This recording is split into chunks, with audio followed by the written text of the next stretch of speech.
Well, hello there, friends. In this video, I want to go ahead and cover the idea of direct modeling versus parametric modeling, and also the whole idea of history versus history-free modeling.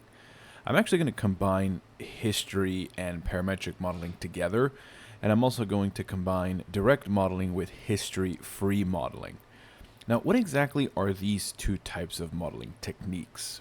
The first thing you need to know is that history-free, as the name implies, is a modeling technique that essentially removes the history. So if you look over here, I'm running Siemens NX, but this really is true no matter what CAD package you go with. You can see that on the left-hand side over here, I have a body number 1 for my feature tree here, and that's pretty much it. I don't have anything else. I don't have any of the features that make up these holes. I don't have any of these features that make up any of these blends. So this is just a quick little mock-up that I did of my phone. I did this all by hand, and I am essentially showing it to you to showcase that it has absolutely no history whatsoever. So this is what some people call a history-free model, and we're going to have to implement direct modeling in order to alter it.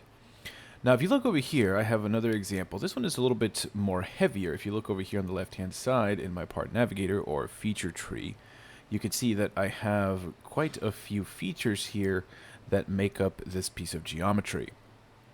Now, what that means is that I can actually go back and trace every single thing that I did by simply rolling the model back. And if I have to make any executive changes, then it's actually quite easy. All I have to do is simply double click on the feature that I'm interested in.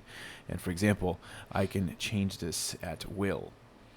Now, usually when I show this topic, most people are familiar with this style of method, the parametric or the history type of modeling. And there are some advantages to this type of modeling, as you just saw. For example, I can always roll the model back, like so, and make some changes so very quickly. One main advantage of history or parametric modeling is I can simply double-click on one of this and change some of these dimensions around. So for example, maybe the tablet now needs to be, say, 250. If everything goes well, then ideally this whole thing will update and all of the children will also update. So let's find out. If I hit finish after making that executive change and try rolling the model back to the end, well, you can see that it actually worked out pretty well. Now, that change was very quick. Of course, in this case, it's a pretty lightweight model, but all of the children features seem to update just fine. I have had situations, though, where if you make a change to something that is pretty drastic, then the whole model will break. So, for example, let's actually try to break this model. I'll set that to 25. I'll set this to 25 as well. And then let's see if anything changes here. Now, first of all, you can immediately see that it has to recalculate quite a bit. So you can see there, boom, the whole model just blew up. All I really wanted to do was just change that distance from edge to edge. And so that's one weakness of history-based modeling. You can see that it relies a lot on parent and child relationships and, as some people would say, good modeling CAD practices. Unfortunately, we work with individuals who obviously don't follow the rules all the time. And so that is why we then move over to something like this that has absolutely no history. Now, as I laid out earlier, before I go over into the direct modeling, though, I do want to say that parametric modeling does have its advantages, and I think some of you already know what they are. I already listed some of them, but I'll go over them before I go over to direct modeling. But number one is you can, of course, go back into the tree and simply look at how the model was made. You can edit any of these features, and there's a very, if you actually model it correctly, nice relationship between parent and children, relationships, and features. However, as you just saw, there are some cons, right? Of course, the first con is if you make a change to a parent, then all the children will have to update, and if any of those children break, then your whole model is going to break. Another thing is, of course, we work with individuals who don't follow good CAD practices. So we are not always going to have the freedom to come in here and change something and expect it to work sometimes they just fall apart. The models just break. And so what usually happens at this point is, okay, well, I don't want this to be parametric anymore. I essentially want to strip it of its features. In this particular CAD package, there's a command called remove parameters, and I can simply highlight the whole thing like so, and then hit yes on this, and you can see now that it has essentially become a dumb body. All of the history has been removed. None of these things talk to the body anymore, and it is its own independent body. In other words, you stripped it down. You converted it to a dumb body. Imagine that you exported this as a step file and then imported it into your CAD package. It would essentially be a dumb body. So what is the case with this guy then? Something that has absolutely no history. How do you actually go and start manipulating something like this? In this case, NX in particular has a very powerful package called the Synchronous Modeling application. And what you can do with this guy is you can essentially, as the name implies, directly alter something on the geometry. So with Parametric, you, like I said, establish parent-child relationships. But with synchronous modeling, you kind of don't care about how things are made. You just care that it gets done. For example, I have absolutely no history telling me how this particular pocket here, or boss, I should say, was created. However, I can use synchronous modeling techniques here and say, you know what, I need you to move this whole face down, let's say perhaps 5 millimeters.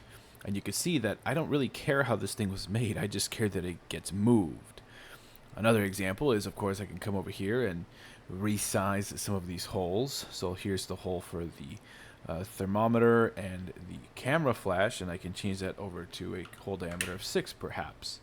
Again, I don't care how the hole was made. I am directly affecting the feature itself.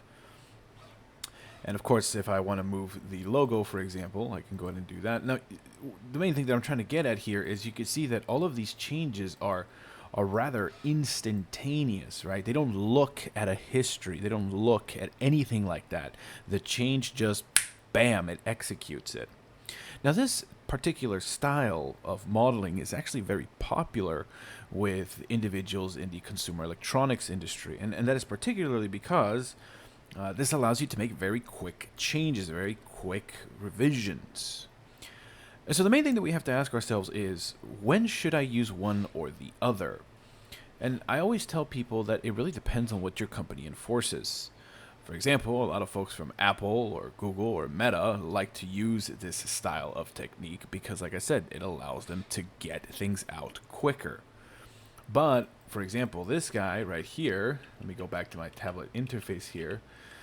In the aerospace industry, we prefer to have the history because we can always go back and trace everything that we did. Now, if the model starts to get too heavy, then at some point we might, as I like to say, we might nuke it, we might strip it of its parameters, and then we'll have to use synchronous modeling technology.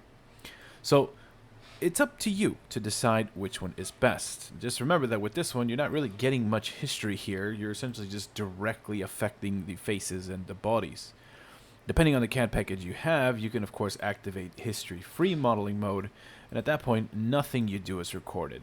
Again, this is Siemens NX, but I'm sure you can find a very similar application in other CAD packages. You can see now that in my tree here, I have absolutely no history, not even the move face that I had earlier. So if I just leave it on history-based modeling here, the synchronous modeling is recorded as a feature here, but if I decide to nuke it or remove its parameters, then of course it simply disappears, but the changes are executed. So here's the thing. People who are used to parametric, like I said, this guy right here, look at direct modeling in complete disgust. They say that that's not the way that you should do it because then you lose the history, you lose the definition. But I would argue that, yes, you do actually lose that, but you gain speed and you also gain some efficiency. I know that sounds kind of backwards, but you're making very rapid changes, very quick changes without having to worry about all of these parents or children breaking. So the moral of the story is that it really depends on, first of all, what you're comfortable with, and second of all, what your company enforces. If you are part of the parametric group, I would suggest you give direct modeling a try. See if you like it. See the pros and cons. If you are part of the direct modeling group, I would suggest you try to give the sketch and the features a try here and see if it works for you. Thank you guys so much for watching. If you have any questions or concerns regarding these techniques, feel free to leave them down below. And take it easy. Bye-bye.